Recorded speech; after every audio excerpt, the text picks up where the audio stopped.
যুক্তরাষ্ট্রের ভার্জিনিয়া অঙ্গরাজ্যে কংগ্রেসীয় আসন পুনর্বিন্যাস নিয়ে বড় ধরনের রাজনৈতিক ও আইনি নাটক শুরু হয়েছে। অঙ্গরাজ্যের সর্বোচ্চ আদালত ভোটারদের অননুমোদিত একটি নতুন নির্বাচনী মানচিত্র বাতিল করে দেওয়ার পর এবার বিষয়টি যুক্তরাষ্ট্রের সুপ্রিম কোর্টে নেওয়ার ঘোষণা দিয়েছেন ডেমোক্র্যাটরা। বিশ্লেষকরা বলছেন, এই রায় শুধু ভার্জিনিয়াতেই নয়, বরং 2026 সালের মধ্যবর্তী নির্বাচনের জাতীয় রাজনীতিতেও বড় প্রভাব ফেলতে পারে। মার্কিন সংবাদ মাধ্যম নিউজ উইক জানিয়েছে, আদালতের এই সিদ্ধান্তের ফলে ডেমোক্র্যাটদের সম্ভাব্য অতিরিক্ত কয়েকটি কংগ্রেস আসন পাওয়ার পথ আপাতত বন্ধ হয়ে গেছে।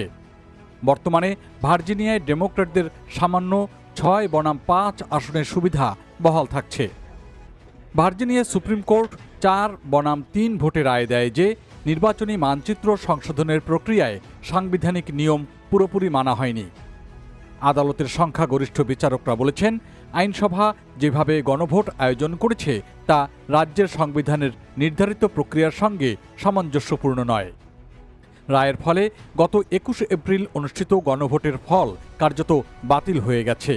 সেই গণভোটে অল্প ব্যবধানে ভোটাররা নতুন মানচিত্রের পক্ষে মত দিয়েছিলেন।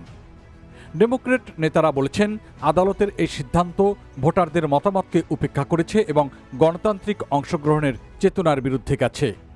রাজনৈতিক বিশ্লেষকদের মতে, সুপ্রিম কোর্টে আপিলের সময় ডেমোক্র্যাটরা এই যুক্তিকেই মূল ভিত্তি হিসেবে ব্যবহার করবে। তারা দেখাতে চাইবে এটি শুধু একটি প্রক্রিয়াগত বিতর্ক নয়, বরং ভোটাধিকার এবং জনগণের অংশগ্রহণের প্রশ্ন। এদিকে যুক্তরাষ্ট্রের রাজনৈতিক উত্তেজনার প্রভাব পড়েছে মার্কিন অভিবাসীদের মধ্যেও। কারণ ডোনাল্ড ট্রাম্প প্রেসিডেন্ট নির্বাচিত হওয়ার পর যেভাবে অভিবাসন অভিযান জোরদার করেছে, তাতে অনেকেই জীবন নিয়ে শঙ্কার মধ্যে রয়েছেন। তাদের মতে, এসব কারণে যুক্তরাষ্ট্রে রাজনৈতিক উত্তেজনা বাড়লে সে প্রভাব অভিবাসীদের মধ্যে পড়ার আশঙ্কা অনেক বেশি। অন্যদিকে আদালতের এই রায়কে বড় বিজয় হিসেবে দেখছে রিপাবলিকান শিবির। মার্কিন প্রেসিডেন্ট ডোনাল্ড ট্রাম্প এটিকে বিশাল জয় বলে মন্তব্য করেছেন।